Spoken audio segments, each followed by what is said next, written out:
بسم اللہ الرحمن الرحیم. میں پروین حیدر، اور مجھے بڑی خوشی ہے کہ ان نامساعد حالات میں بھی، جبکہ شہر میں کرفیو جیسا سما ہے اور لوگ کرونا کے خوف سے گھر میں بیٹھے ہوئے ہیں، ریختہ چاند چینل سے جو یوٹیوب پہ چاند صاحب چلا رہے ہیں، اور اس کے معاون و مددگار و پروڈیوسر محمد حنیف صاحب ہیں، میرے گھر بڑی مشقت کے بعد تشریف لائے، اس کے لیے میں بے انتہا شکر گزار ہوں. تو اپنے بارے میں کیا کہوں سوائے اس کے کہ شاعری یہ سمجھیں کہ میرا شوق نہیں، میرا جنون ہے. رگوں میں خون تو دوڑ رہا ہے، لیکن اس کے ساتھ ساتھ شاعری بھی دوڑ رہی ہے. میں نے بہت چھوٹی عمر سے شعر کہنا شروع کیے، شاید میں 8 سال کی تھی، اور میری والدہ نے مجھے ایک دفعہ کسی بات پہ زوردار ایک تھپڑ لگایا، تو وہ تھپڑ کا نتیجہ ایک شعر کی صورت میں ظاہر ہوا کہ دل جلا دیں گے تمہارا یہ ہمارے آنسو، رنگ لائیں گے کسی روز یہ سارے آنسو. تو والدہ نے بڑی حیرت سے دیکھا، بڑے غور سے دیکھا، اور اس وقت میری عمر 8 سال کی تھی. تو بہرحال میرے اطراف میں بچپن سے مرثیہ، نوحہ، شاعری، مدح خدا، صحرا، منقبت، سلام اور ادب کی جتنی بھی اصناف ہیں سب بکھری ہوئی تھی، کیونکہ میرے دادا سید علی حیدر خیرپور میں بڑے ایک نامی گرامی اور معتبر شاعر کی حیثیت سے مانے جاتے تھے. میرے والد سید علی رضا انجم، میرے چچا زاد بھائی، میری اپنے سگے بہن بھائی، سب کا رجحان شاعری کی طرف تھا. یہ سمجھے ہمارے بلڈ میں یہ شامل تھی. تو میری شادی ہوئی تقریباً 14 سال کی عمر میں. تو مجھے لوگوں نے ڈرایا کہ بھائی شاعری جو ہے یہ تو صرف محبوب سے باتیں کرنے کا نام ہے، اب چھوٹی سی بچی ہے، شادی ہو رہی ہے اس کی. اور وہ شادی بھی اس وجہ سے ہوئی کہ والد میرے شدید بیمار تھے، تیسرا اٹیک ہوا، اور ڈاکٹرز نے جواب دے دیا. تو بس وہ یہ کہتے تھے کہ میرے سامنے میرے کسی بچے کی شادی ہو جائے تو قربانی کا بکرا بہرحال مجھے بنایا گیا. تو سب یہ کہتے تھے کہ وہ شوہر تمہارے سنیں گے، انہیں پتہ چلے گا کہ تم شاعرہ ہو تو وہ پہلا سوال یہ کریں گے کہ کس کے عشق میں ڈوب کے شاعری کرتی تھی. تو یہ بات ایسی تھی کہ میں ڈر گئی. مجھے لگا کہ واقعی یہ ایسا ہے کہ وہ سوال اگر کریں گے تو میں کیا جواب دوں گی، میں تو کسی سے عشق ہی نہیں کیے. تو بڑی کوشش کی کہ کسی سے عشق ہو جائے، لیکن خاندان میں کسی نے اس قابل نہیں سمجھا کہ تمہارا نکاح ہو چکا ہے. بہرحال تو اس طرح کافی طویل عرصے کے بعد میرے سسر، اور میرے سسرال میں بھی بڑے نامی گرامی شاعر بھی موجود تھے. پروفیسر منظور حسین شور، ان کے نام سے کون واقف نہیں ہے، وہ میرے ماموں سسر تھے. تو میں نے ابتدائی شاعری، جب سب کو پتہ چل گیا، مسعود صاحب کو بھی پتہ چلا، تو میں نے اپنی شاعری انہیں جستا کچھ شعر جو ہوتے تھے وہ میں سناتی تھی شور صاحب کو، اور وہ کہتے تھے بڑی ریاضت کی ضرورت ہے، لیکن دیکھو تھک ہار کے بیٹھنا نہیں اور یہ سفر جاری رکھنا. اور میں نے اپنی پوری اپنی کتاب کا جو دیباچہ لکھا اس میں پوری اپنی آٹو بایوگرافی میں نے لکھ دی تھی پہلی کتاب میں، تاکہ بار بار مجھے تفصیل میں جانے کی ضرورت نہ پڑے. تو شاعری کا سفر ابتدا سے تھا، مجھے نہیں معلوم کہ انتہا تک کہاں جائے گا. لیکن میری پھر اچھا ہاں یہ بھی ہوا کہ جب میری شادی ہوئی تو میں کلاس 8 میں تھی، یعنی اتنی چھوٹی تھی میں، 14 سال کی بچی کلاس 8 کا امتحان دے کے فارغ ہوئی تھی. تو میری ساس کہتی تھی میری بیٹی ہے، ہم اس کو پڑھائیں گے. پھر اس کے بعد میں نے میٹرک کیا اور بڑے شاندار پوزیشن لی، سیکنڈ پورے کراچی میں آئی تھی. پھر میں نے بی ایڈ کالج سے بی ایڈ کیا. میں نے خاتون پاکستان سے پرائیویٹ بی اے کیا، اور اس کے ساتھ ساتھ بچے بھی ہوتے رہے، گھریلو ذمہ داریاں بھی رہیں، اور لکھنا لکھانا جاری رہا. تو ایک مشاعرہ تھا، بہت قدیم بات ہے، شاید یہ 30-35 سال پرانی بات ہے، کہ ایک مشاعرہ تھا سعود آباد ڈگری گرلز کالج میں. تو وہاں جتنی بھی کریم تھی شعراء کی، جس میں امید فاضلی، صہبا اختر، پروین شاکر، تابش دہلوی، سرور سنبھلی اور پیرزادہ قاسم، یعنی کریم جو اس وقت تھی، سب کے سب جمیل الدین علی صاحب کی صدارت میں تھا. تو وہ ہمارے امی کے پڑوس میں رہتی تھی، سعود آباد ڈگری کالج کی پرنسپل. انہیں بھی پتہ تھا میرا شوق، تو وہ کہنے لگی کہ میں تمہیں پہلا مشاعرہ پڑھواؤں. تو میرے لیے تو بڑی اچنبے کی بات تھی، یعنی اس وقت میرے پیر زمین پہ نہیں ٹک رہے تھے کہ اتنے نامی گرامی لوگ اور میں پہلا مشاعرہ پڑھوں گی، جبکہ مجھے پتہ ہے کہ میری ابتدائی شاعری کیا تھی. وہ ریکارڈ سارا آج بھی موجود ہے 74 سے لے کے اب تک کا، اور پڑھ کے ہنسی بھی آتی ہے اپنی نالائقی پہ، لیکن بہرحال وہ ریکارڈ ہے، وہ میرے سفر و جنون کی داستان ہے، اس کو میں ضائع نہیں کروں گی. میرے بعد میرے بچے چاہے جو کچھ اس کا کریں، وہ بڑی حفاظت سے چیزیں رکھی ہوئی ہیں. تو بہرحال ڈگری کالج میں یوم پاکستان کے حوالے سے مشاعرہ تھا سعود آباد ڈگری کالج کالج میں. تو میں نے وہاں پہ یوم پاکستان کے حوالے سے کہ میرا خمیر اس مٹی سے ہے، دھرتی میری ماں ہے سائیں، اور کوئی پاکیزہ حوالہ اس سے بڑھ کے کہاں ہے سائیں. تو میں نے تو خیر پڑھ دیا، لیکن جب مشاعرہ ختم ہوا تو مجھے اچھی طرح یاد ہے کہ صحبہ اختر اسٹیج سے نیچے اتر کے آئے. انہوں نے میرے سر پہ ہاتھ رکھا اور مجھے بہت شاباش دی. پھر میرے والد جو کہ خود بھی شاعر تھے، سید علی رضا رضوی انجم کے نام سے شاعری کرتے تھے، تو ان سے کہا اس کو لے کے آفس آنا. تو پاپا مجھے لے کے پھر ان کے لانڈھی میں آفس تھا، صحبہ اختر کا راشننگ آفس میں تھے وہ، تو وہاں لے کے گئے. خیر میں نے جو کچھ ٹوٹا پھوٹا لکھا تھا وہ ان کو دکھایا. اب ظاہر ہے ان کا تو یہی کہنا تھا کہ بڑی ریاضت کی ضرورت ہے لیکن تمہیں بڑا اسپارک موجود ہے. تو بڑے لوگوں کی حوصلہ افزائیاں میرے ساتھ رہیں. اگر یہ لوگ مجھے سنبھالا نہ دیتے، خاص طور سے سحر انصاری صاحب. اور میں برملا کہتی ہوں، شاید سب نے سنا بھی ہے کہ لوگ ان کو کہتے ہیں دانشور اور سینئر اور ہمارا عہد. اور میں ہر پروگرام میں جہاں سحر صاحب ہوتے ہیں اور مجھے روسٹم پہ آنے کا موقع ملتا ہے، میں کہتی ہوں دنیا کچھ کہے لیکن میری رازدار سہیلی ہیں. میرا کوئی ایسا راز نہیں تھا جو سحر صاحب سے چھپا ہو.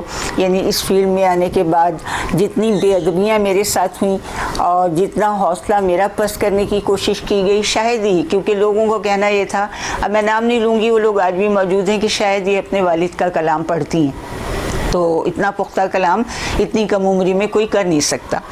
تو بہرحال مجھے خوشی بھی تھی، اور پھر میں یہ بھی کہتی تھی بھائی اپنے والد کا تو پڑھتی ہوں، آپ کے والد کا تو نہیں پڑھتی. اب اس کا نتیجہ یہ دیکھیں کہ والد کے انتقال کو بھی میرے 38 سال ہو گئے. اس کے بعد میں نے بڑا کام کیا. میں نے افسانے لکھے، میں نے شارٹ اسٹوریز لکھی، میں نے ناولٹ لکھے، سچی کہانیاں لکھیں. اور تقریباً میری ہر کہانی جو ہے پہلا یا تو کیش ایوارڈ ملا یا پھر پہلا اس کو ایوارڈ، دوشیزہ رائٹر ایوارڈ کی ایک یادگار ایک یہ پہلا جو میں نے افسانہ لکھا اور اس پہ مجھے گراں قدر انعام ملا. اور باقی جو کتابیں آتی رہیں، یہ دیکھیں یہ میری کتاب پہ آثار و افکار اکیڈمی کی طرف سے پہلا انعام ہے، یہ بھی آثار و افکار، اس پہ بھی پہلا انعام ملتا. لیکن یہاں پر یہ مسئلہ ہوا کہ میرے کتاب کے ساتھ ہلال نقوی صاحب کی کتاب رکھی گئی. اب ظاہر ہے ایک بہت بڑا نام ہمارے عہد کا، تو کیسے ممکن تھا کہ ان کی کتاب کے آگے مجھے پہلا انعام ملتا. لیکن بہرحال چونکہ ہلال نقوی سے کوئی میرا مقابلہ ہی نہیں ہے، کہاں وہ کہاں میں، پھر بھی اس حالت میں بھی پورے پاکستان سے کتابوں کا آنا اور اس میں دوسرا انعام حاصل کرنا، میں سمجھتی ہوں میرے لیے یہ اتنے بڑے ایوارڈ ہیں، اتنے بڑے ایوارڈ ہیں. اور میں یہ بھی بتا دوں کہ مجھے نہ ستائش کی تمنا ہے، نہ صلے کی پرواہ ہے، اور نہ ہی میں شہر میں بہت مشاعروں میں دیکھی جاتی، کیونکہ میں ان سب کاموں سے زیادہ ترجیح دیتی ہوں اپنے کام کو. اور میں نے گھر میں بیٹھ کے اپنا پہلا مرثیہ تہذیب قلم کے عنوان سے لکھا. اور سحر انصاری صاحب کا ہی کہنا تھا کہ وہ مرثیہ لکھنے کے بعد میں بر صغیر کی چوتھی یا پانچویں مرثیہ نگار خاتون تھی. تو بہرحال یہ بھی بڑا ایک اعزاز تھا، لیکن یہ اعزاز مجھے اس لیے پسند نہیں آ رہا تھا کہ چوتھی اور پانچویں کیوں، پہلا نمبر کیوں نہیں آیا.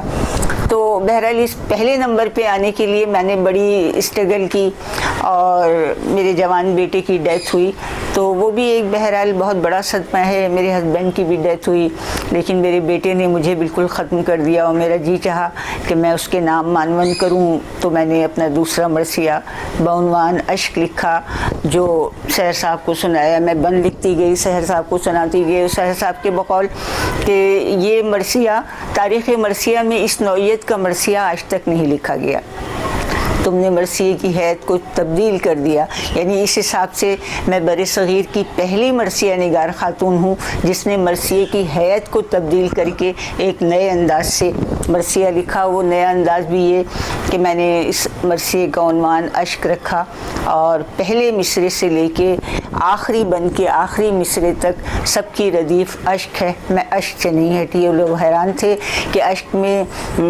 حمد کرنا، اشک میں نعت کہنا، اشک میں منقبت کا ازا تو ہم کہہ سکتے ہیں. ہم کربلا تو ہم لکھتے ہیں تو اشک ہوتا ہے، اس کا عنوان ہی اشک ہے، آنسو اشک. لیکن جب ہم منقبت لکھتے ہیں تو اس میں اشک کو لانا ایک بہت بڑا کام ہے، بہت مشکل کام ہے. کہ اشک تو ظاہر ہے کہ رونے رلانے کا ایک صورت ہے. تو بہرحال میں نے کوشش کی کہ میں کچھ ایسا کام کر جاؤں کہ غزل میں تو بہرحال بہت نامور لوگ ہم سے پہلے بھی گزرے. غزل کے لیے تو بہرحال کوئی دعویٰ نہیں ہے کہ ہم سے پہلے ہمارے رفتگاں میر سے لے کے غالب تک کون سا ٹاپک ہے جو ان لوگوں نے چھوڑا، اور کوئی نئی بات نہیں ہو رہی، لیکن ہاں جدید شاعری کے توسط سے میں کہوں گی کہ ہمارے ینگسٹر جو ہیں یہ بہت اچھا کام کر رہے ہیں، بڑی ان سے امیدیں، ان میں بڑا اسپارک ہے۔ لیکن بہرحال میں اپنے لیے تو یہی کہوں گی کہ جب سے میں رسائی ادب کی طرف آئی تو غزل اور یہ دونوں چیزیں ایک ساتھ لے کے چلنا، یہ افسانہ، تین چیزیں ایک ساتھ لے کے چلنا بڑا مشکل ہے، لیکن میں بہرحال ایک کمٹمنٹ اپنے آپ سے ہے کہ میں تینوں فیلڈ میں نام کماؤں گی، اور اللہ کا شکر ہے کہ میں تینوں فیلڈ میں سرخرو ہوں۔ تو لیکن بڑی ہمیں اپنے جو یہ نئے لڑکے آئے ہیں اور جینوین جو شاعرات نئی ہیں، ان سے بڑی امیدیں ہیں کہ یہ جو واقعی شاعر اور شاعرات ہیں بڑا اچھا کہہ رہے ہیں، بڑا اسپارک ہے۔ میں ایک دو کے نام بھی لے سکتی ہوں، جیسے توقیر ہے، اس نے آ کے ہلچل مچا دی، توقیر تقی ہے، مغل بھی اچھا کہتا ہے، دلاور علی آذر ہیں، یہ نادر ہیں، اور بھی بہت سارے ہیں جن کے نام رہ گئے ہیں، معذرت کیونکہ اس وقت ذہن میں نہیں، لیکن بہرحال ہمارے بعد یہ امید ہے کہ یہ سلسلہ تو خیر جاری رہے گا، اور میں اس نعرے کے صف خلاف ہوں کہ ادب روبہ زوال ہے یا غزل جو ہے اپنی موت آپ مر رہی ہے، ایسا کبھی ممکن ہو نہیں سکتا، نہ اردو پہ کبھی زوال آئے گا، نہ غزل پہ کبھی زوال آئے گا، یہ ختم ہونے والی چیز ہے نہیں۔ تو ہمیں خوشی ہے کہ ہم نے اپنے حصے کا تھوڑا بہت صحیح کام کیا، اب ہمارے بعد جو کام بچا ہے وہ آنے والے لوگ کریں گے، اور بڑی ان سے امیدیں ہیں۔ تو اس موقع پہ میں چاہوں گی کہ بھائی میں ایک آدھ کوئی اپنا شعر یا ایک آدھ کوئی غزل کا کچھ ٹکڑا یا کچھ ایسا سنا دوں۔ اچھا، میری پہلی کتاب جو تھی وہ تھی حرف حرف آئینہ، جو 2004 میں آئی تھی۔ اس کے بعد میری دوسری کتاب آئی تھی صحیفہ غم کے نام سے، جو یہ ہے صحیفہ غم، یہ میری دوسری کتاب تھی، اور یہ اس میں میرا پہلا مرثیہ شامل ہے۔ اب اس کی سنِ اشاعت جو ہے وہ ہے 2013، یہ کتاب 2013 میں آئی تھی۔ اس کے بعد میری کتاب آئی ہے آواز خواب، تو یہ آئی ہے، یہ 2014 میں آئی تھی، سال بھر کے بعد ہی کتاب آئی۔ اور سب سے آخری جو میری کتاب ہے وہ ہے کشت غم، کہ اس میں میرا مرثیہ بھی شامل ہے، اور اس میں منقبت، سلام، نوحے اور رسا سے متعلق جو چیزیں ہیں وہ سب کی سب اس میں شامل ہیں۔ یہ کشت غم میں میری چوتھی کتاب ہے۔ دو مسودے میرے، ایک آرٹس کونسل میں ہے جو احمد شاہ صاحب نے مجھ سے پرومس کیا ہے کہ نہ صرف یہ کہ وہ کتاب چھاپیں گے بلکہ اس کتاب کے شایان نشان ایک تقریب بھی کریں گے، تو وہ آرٹس کونسل میں ایک مسودہ ہے۔ ایک مسودہ جو رسا کے حوالے سے ہے، وہ مضمون لکھنے کے لیے میں نے کسی کو دیا ہے، اور دعا کریں کہ اللہ میاں میرے اس خواب کو بھی پورا کرے۔ جب یہ دونوں کتابیں آ جائیں گی تب میں پھر اپنے افسانے کی کتاب لانے کی کوشش کروں گی۔ تو میں آپ کو سناتی ہوں کہ خاک کو آئینے سے نسبت کیا ہے، منتشر خاک کو آئینے سے نسبت کیا ہے، ایک تحیر کے سوا میری حقیقت کیا ہے، ایک تحیر کے سوا میری حقیقت کیا ہے، اور جو سفر اوڑھ کے نکلے ہیں وہی جانتے ہیں، جو سفر اوڑھ کے نکلے ہیں وہی جانتے ہیں، دھوپ کے دشت میں سائے کی رفاقت کیا ہے، دھوپ کے دشت میں سائے کی رفاقت کیا ہے، اور سونے لگتی ہوں تو جاگ اٹھتا ہے درد ہجراں، سونے لگتی ہوں تو جاگ اٹھتا ہے درد ہجراں، کیا بتاؤں کہ عذاب غم فرقت کیا ہے، اور بیچ دیتی ہیں کئی قیمتی، اس شعر نے بہت ٹریول کیا، اور ایک یہ شعر میری پہچان بھی بنا کہ بیچ دیتی ہیں کئی قیمتی یادیں اپنی، بیچ دیتی ہیں کئی قیمتی یادیں اپنی، مائیں بچوں سے چھپاتی ہیں کہ غربت کیا ہے، مائیں بچوں سے چھپاتی ہیں کہ غربت کیا ہے، اور ٹوٹ جائیں تو مکمل نہیں ہونے دیتی، ٹوٹ جائیں تو مکمل نہیں ہونے دیتی، جانے اس نیند کو خوابوں سے عداوت کیا ہے، جانے اس نیند کو خوابوں سے ادا، اور درد جب جسم میں سرطان کی صورت پھیلا، درد جب جسم میں سرطان کی صورت پھیلا، تب کھلا ترک تعلق کی اذیت کیا ہے، تب کھلا ترک تعلق کی اذیت کیا ہے، اور روح کو کاٹ دیا کرتے ہیں ہجرت کے عذاب، روح کو کاٹ دیا کرتے ہیں ہجرت کے عذاب، جسم اور سانس ہو تقسیم ضرورت کیا ہے، جسم اور سانس ہو تقسیم ضرورت کیا ہے۔ تو یہ میری پسندیدہ غزل بھی تھی اور میں نے چاہا کہ میں آپ کی بھی گوش گزار کروں۔ تو غزلیں بھی ماشاءاللہ اب اتنی ہیں کہ 4 کتابیں تو آ سکتی ہیں، لیکن سوال یہ پیدا ہوتا ہے کہ ہم نہ منیر نیازی ہیں، نہ احمد فراز ہیں، نہ پروین شاکر، کون پبلشر ہماری کتاب چھاپے گا جب تک کہ ہم خود نہ چھپوائیں۔ لیکن مجھے اس دن کا انتظار ہے، اور جیسے بہت سارے خواب جو میں نے دیکھے اور کھلی آنکھوں سے بھی اور بند آنکھوں سے بھی وہ پورے ہوئے، اللہ نے ان کو پائے تکمیل تک پہنچایا۔ وہ خواب تشنہ تعبیر نہیں رہے، تعبیر بہرحال ملی۔ تو میری دعا ہے کہ اللہ میاں ہر خواب کی طرح اس خواب کو بھی تعبیر ملے کہ میری 3-4 کتابیں، کیونکہ اب یہ لگتا ہے کہ اب ٹائم بہت تھوڑا رہ گیا ہے، حالات کچھ ایسے ہیں کہ ہر آدمی مایوسی کا شکار ہے۔ یعنی ابھی ہم بیٹھے ہیں، ہمیں نہیں پتہ اگلے لمحے کیا ہونے والا ہے، اور پھر تواتر سے جو یہ خبریں آتی ہیں یہ دل کو بہت اداس و پریشان کر رہی ہیں۔ اور یہ سال تو ایسا ہوا کہ ہمارے بڑے اچھے نامور لوگ ہمیں چھوڑ کر جا چکے، ابھی آصف فرقی گئے ہیں، اس سے پہلے انوار احمد زئی گئے ہیں، بہت سارے لوگ۔ تو اچھے لوگوں سے دنیا خالی ہوتی چلی جا رہی ہے۔ بس پروردگار جو لوگ بچے ہیں ان کو اس وبا سے بھی بچانا، اور جو اس وبا کی لپیٹ میں ہیں انہیں شفا دینا۔ تو یہ ہے کہ بس آپ لوگ بھی دعا کیجیے گا کہ جو لوگ واقعی بہت لگن اور محنت سے اپنا کام کر رہے ہیں، اللہ ان کی محنت، ویسے میرا یقین ہے کہ اللہ محنتوں کو کبھی رائے گاہ جانے نہیں دیتا۔ میرے ابتدا سے لے کے آج تک شہر میں پتہ نہیں کتنے نام ہیں کہ جنہوں نے کوشش کی کہ دیوار سے لگا دیں، لیکن میں بھی سوچ کے بیٹھی تھی کہ میں ان کی راہ کی دیوار تو بن جاؤں گی، لیکن اپنے آگے کسی کو دیوار نہیں کھڑی کرنے دوں گی۔ اور یہی ہوا کہ اس معاملے میں میں واقعی کہ جو میں نے چاہا وہ ہوا، اور اللہ کی مدد شامل حال رہی، اس لیے کہ میں نے کبھی کسی کا برا نہیں چاہا۔ میں نے جو ہمارے جونیئر آئے اور بہت اچھا جنہوں نے کہا، میں نے ان کی بے پناہ حوصلہ افزائیاں کی، ان کی جگہ جگہ نام دیے کہ بھائی ان کو سن لیں، ان کو سنیں کیا کہہ رہے ہیں۔ ظاہر ہے جب تک آپ سنیں گے نہیں آپ کو پتہ ہی نہیں ہوگا کہ کیا کام ہو رہا ہے۔ تو میں نے لوگوں کے لیے آسانیاں پیدا کی، اللہ نے میرے لیے آسانیاں پیدا کی۔ اور شاعری میں میں اگر کسی کی شاعری سے متاثر ہوئی میر کے بعد تو وہ جوش ہیں۔ میری خواہش رہی کہ میں جوش کی ویکیبلری استعمال کروں، اور میں نے کی بھی۔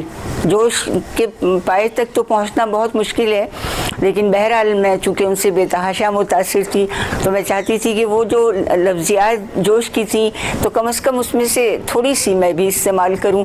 حالانکہ شاعری ایک الہام کی صورت نازل ہوتی ہے، سوچ سمجھ کے تو ہوتی نہیں، لیکن بہرحال یہاں پہ بھی جو میں نے سوچا وہ میری سوچ بھی پائے تکمیل تک پہنچی، اور میں خوش ہوں کہ میرے حصے کا جتنا کام تھا میں نے کیا۔ اللہ نے بڑی آسانیاں پیدا کی، بہت اچھے لوگ میرے ساتھ شامل رہے، بہت، جس میں سحر انصاری کا نام سر فہرست ہے، پیرزادہ قاسم بھی۔ پیرزادہ قاسم کا بھی کہنا ہے کہ اب میں یہ چینل کے تھرو کہہ رہی ہوں، میں جب لوگوں سے کہتی ہوں تو یقین نہیں کرتے کہ بقول پیرزادہ قاسم کے کہ اس وقت شہر میں تم سے اچھی شاعری کوئی کر نہیں رہا، مایوس مت ہو اگر آئے لوگ نہیں سراہ رہے، کل تمہارا ہے۔ تو اب یہ اتنے بڑے لوگ ہیں کہ ان کا سراہنا میرے لیے سمجھیں بڑی حوصلہ افزائی کی بات ہے، اور جس طرح مجھے ان لوگوں نے سراہا، حوصلہ افزائی کی، اس طرح میں چاہتی ہوں کہ میرے جو جونیئر ہیں میں ان کو بہرحال کسی قسم کا مشورہ ہے یا کوئی اصلاح کی ضرورت ہے تو میں ان کے ساتھ کچھ کام کروں، ان کو بتاؤں۔ تو یہ ہے صورتحال۔ اور اس سلسلے میں میرے شوہر نے بھی بڑا میرا ساتھ دیا، جن کی ڈیتھ 2008 میں ہوئی، کہ نیشنل بینک میں تھے۔ نیشنل بینک کے بہت سارے مشاعرے تھے جو میں نے پڑھے، اور اس کے بعد بھی گاہے بگاہے مشاعرے پڑھتی رہی۔ تو اپنی ایک اور غزل سنا دیتی ہوں کہ بازگشت ہے اس کی اسے پتہ ہی نہیں، یہ باز گشت ہے اس کی اسے پتہ ہی نہیں، وہ ایک سوال جو میں نے ابھی کیا ہی نہیں، وہ ایک سوال جو میں نے ابھی کیا ہی نہیں۔ اور ہوا بجھا گئی محراب دل کے سارے چراغ، ہوا بجھا گئی محراب دل کے سارے چراغ، اسی کا نام فروزاں رہا بجھا ہی نہیں، اسی کا۔ اور سناؤں کیا کسی رستے کی داستاں اس کو، سناؤں کیا کسی رستے کی داستاں اس کو، کہ دو قدم بھی میرے ساتھ جو چلا ہی نہیں، کہ دو قدم بھی میرے ساتھ جو چلا ہی نہیں۔ اور میں دل سے گرد تمنا کہاں تلک پہنچوں، میں دل سے گرد تمنا کہاں تلک پہنچوں، وہ میرے چشم دریچوں میں جھانکتا ہی نہیں، وہ میرے چشم دریچوں میں جھانکتا ہی نہیں۔ اور خزاں کے رنگ اتر آئے شاخ لب پہ میری، خزاں کے رنگ اتر آئے شاخ لب پہ میری، گلاب اس کے لبوں کا کوئی کھلا ہی نہیں، گلاب اس کے لبوں کا کوئی کھلا ہی نہیں۔ اور کسی طرح سے بھی ٹوٹے یہ دام حبس مگر، کسی طرح سے بھی ٹوٹے یہ دام حبس مگر، کسی بھی سمت رمے موجے ہوا بھی نہیں، کسی بھی سمت رمے موجے ہوا ہی نہیں۔ اور اکیلا چھوڑ کے تنہائیوں کے جنگل میں، اکیلا چھوڑ کے تنہائیوں کے جنگل میں، وہ کب کا جا چکا پروین کو پتہ ہی نہیں، وہ کب کا جا چکا پروین کو پتہ ہی نہیں۔ اور ایک اور غزل جو میں نے اپنے بیٹے کے انتقال کے بعد کہی اور مجھے بہت پسند بھی ہے یہ غزل، کہ اے میرے ہم نفس ہم قدم الوداع، اے میرے ہم نفس ہم قدم الوداع، میں بکھرنے کو ہوں کوئی دم الوداع۔ اور کچھ پل ہے خوابوں سے وابستگی، اور کچھ پل ہے خوابوں سے وابستگی، اور کچھ دیر ہے یہ بھرم الوداع۔ اور میرے اسباب میں بس وہ لمحات ہیں، میرے اسباب میں بس وہ لمحات ہیں جو گزارے تھے ہم نے بہم الوداع۔ اور یہ جنوں بے جہت یہ سفر بے سبب، یہ جنوں بے جہت یہ سفر بے سبب، صفحۂ زیست پر تھا رقم الوداع۔ اور ٹوٹے خوابوں کا اندوہ کس سے کہوں، ٹوٹے خوابوں کا اندوہ کس سے کہوں، نیند آ جائے گی صبح دم الوداع۔ اور دھڑکنیں جیسے ساز شکستہ کی لے، دھڑکنیں جیسے ساز شکستہ کی لے، جن میں ہے درد کا زیر و بم الوداع۔ اور دور تک دشت امکان میں کوئی نہیں، دور تک دشت امکان میں کوئی نہیں، کیسے ہوگا مداوائے غم الوداع۔ ہے کڑی رہ گزر کیا ہے رختے سفر، ہے کڑی رہ گزر کیا ہے رختے سفر، جز تھکن اور جز چشم نم الوداع۔ اور رات کی رات درپیش ہے ایک سفر، رات کی رات درپیش ہے ایک سفر، اور تیری یاد ہے دم قدم الوداع۔ آنکھ اور خواب میں درد ٹھہرا رہا، آنکھ اور خواب میں درد ٹھہرا رہا، بھر گیا دامن ضبط غم الوداع۔ اور حرف آغاز سے آخری باب تک، حرف آغاز سے آخری باب تک درد ہے لوح جا پر رقم الوداع۔ اور اب درکنے لگا شیشے زخم دل، اب درکنے لگا شیشے زخم دل، جاں ہوئی رزق زنگار غم الوداع۔ اور رشتہ جسم و جاں ختم ہونے کو ہے، رشتہ جسم و جاں ختم ہونے کو ہے، خاک سے خاک ہوگی بہم الوداع۔ اور ختم ہونے کو ہے جشن رقص نفس، ختم ہونے کو ہے جشن رقص نفس، ختم ہونے کو ہے جشن رقص نفس، کوچ کرتے ہیں پروین ہم، الوداع، کوچ کرتے ہیں پروین ہم، الوداع۔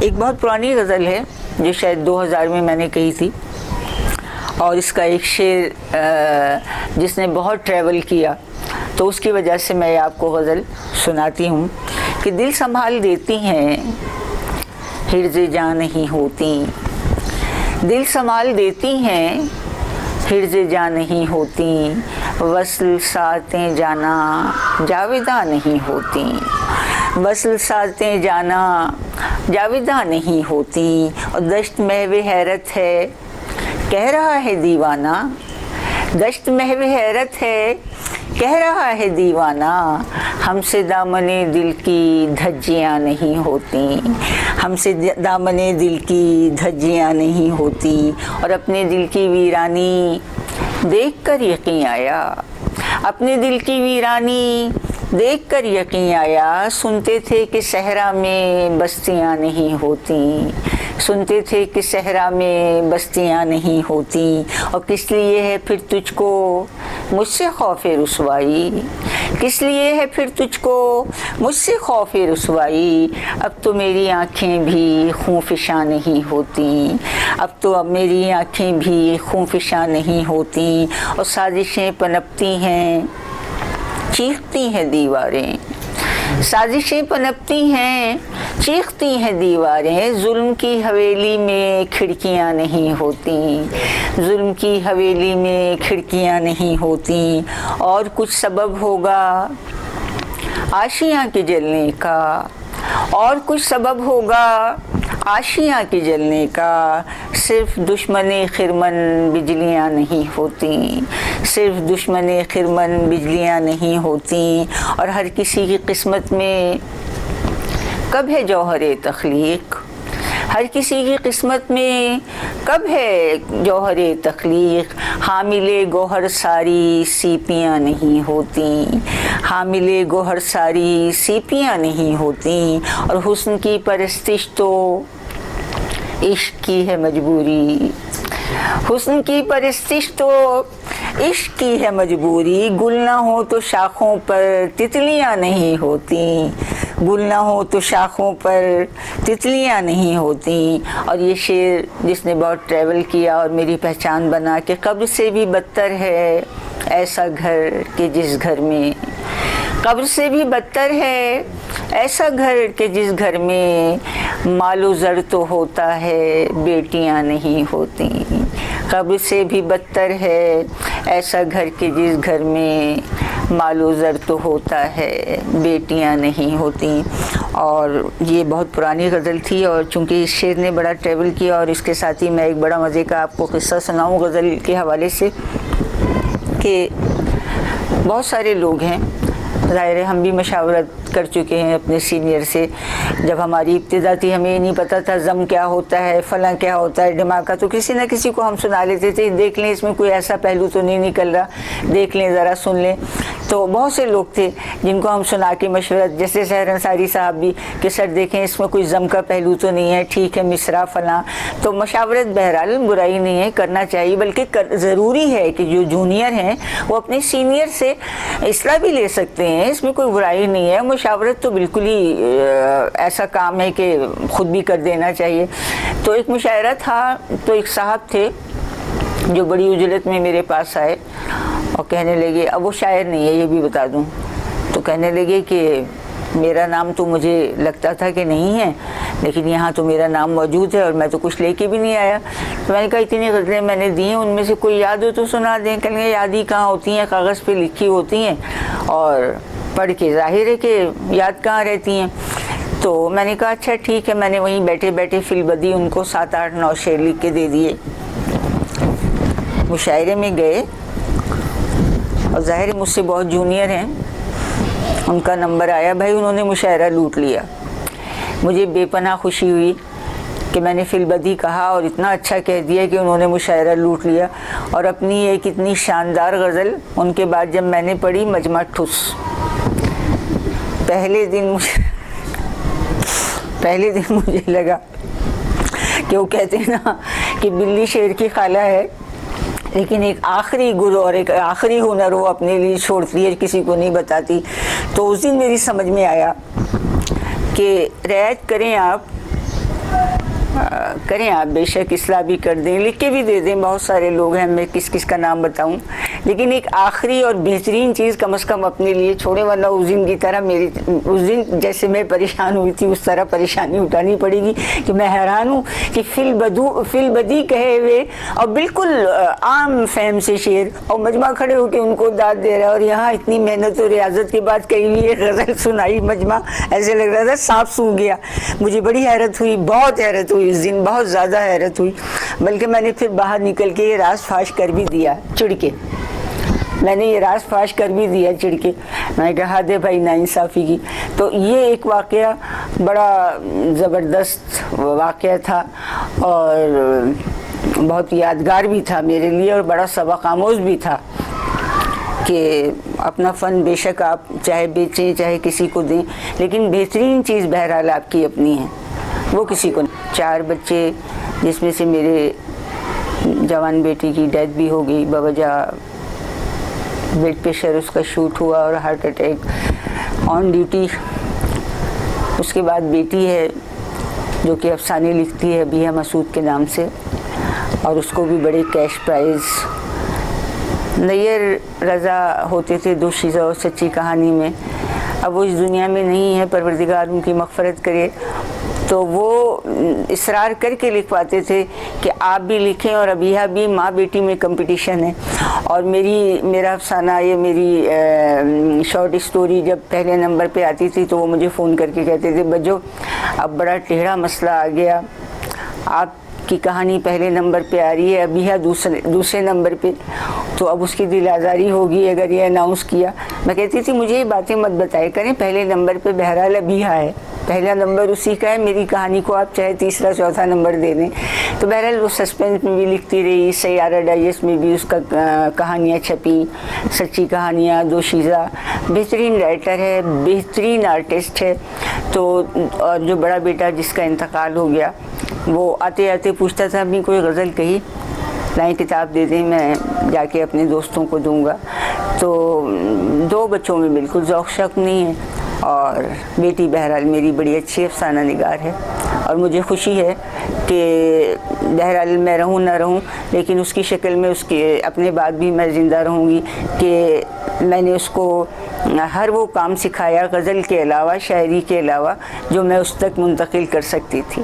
تو شاعری بھی ہو گئی، اور اپنے ابتدائی سفر سے لے کے آج تک کا سفر، چیدہ واقعات، یادیں بہت ہیں، باتیں بہت ہیں، لیکن اس کے لیے بہت ٹائم چاہیے. تو بہرحال جس حد تک ہو سکا میں نے آپ کی گوش گزار کی، اور میں اس کے لیے بہت ممنون ہوں محمد حنیف صاحب، جو کہ ریختہ چاند کے نام سے یوٹیوب پہ چینل چلا رہے ہیں، اور ان کی محنت کا ثبوت وہ منظر ایوبی صاحب کا پروگرام ہے، انور شعور صاحب کا پروگرام ہے. ہمارے سینئر ہیں، ہمارا عہد ہے ان لوگوں میں، اور ان کو ریکارڈ ہونا چاہیے، اور بالکل ہونا چاہیے، کیونکہ ہمارے بعد بھی یہ چیزیں یادگار رہیں گی. اور اس کے لیے جتنی محنت آپ لوگ کر رہے ہیں قابل صد مبارکباد ہیں. چاند علی صاحب ہیں، گاہے بگاہے ان کو سنا ہے، ایک ابھرتے ہوئے بہت اچھے شاعر ہیں، اور یہ لوگ اپنے کام کے لیے بڑی محنت کر رہے ہیں. اور میری دعا ہے کہ پروردگار ان کی محنتوں کو رائے گاہ نہ جانے دینا. تو میری خواہش بھی ہے کہ آپ لوگ یوٹیوب پہ اس پروگرام کو دیکھیں، اور دیکھیں کہ ان کا یہ شعبہ نہیں ہے حنیف صاحب کا، لیکن اس کے باوجود یعنی ان کا کتنا بڑا کنٹریبیوشن ہے کہ ادب کے لیے یہ دور دراز جگہ پہنچ رہے ہیں، ہمارے انٹرویوز لے رہے ہیں، ہمیں ریکارڈ کر رہے ہیں. اور چاند صاحب کی بھی بہت مشکور و ممنون ہوں کہ ان لوگوں کے توسط سے یعنی مجھ تک ان کی رسائی ہوئی. واقعی ان کی محنتیں ہیں، ان کی لگن ہے. اللہ میاں اس پروگرام کو بہت ترقی دے، بہت ترقی دے، کیونکہ ابھی یہ بہت دور تک اس پروگرام کو لے کے جائیں گے، اور میری دعا ہے کہ یہ پروگرام اس ٹارگیٹ تک پہنچے جو آپ نے اپنے ذہن میں پہلے سے مقرر کر رکھا ہے، اس ہدف تک ضرور پہنچے اور پہنچے گا، کیونکہ محنتیں بہرحال ہیں، اور ابھی آپ لوگ سینئر کو کر رہے ہیں اور لوگ سنیں گے تو یقیناً سراہیں گے، آپ کی محنتیں رائے گاہ جانے والی نہیں ہیں۔ اور میں ایک دفعہ پھر آپ کے چینل کی شکر گزار ہوں، بے انتہا ممنون ہوں حنیف صاحب کی بھی اور چاند صاحب کی بھی، کہ ان حالات میں، اور جب کہ ہم گھر سے باہر نکلتے ہوئے ڈر رہے ہیں کہ خدا نہ خواستہ یہ خدا، تو اس میں بھی آنا اور اتنی مشقت کر کے آنا اور اتنا ٹائم دینا، بہرحال بہت شکریہ۔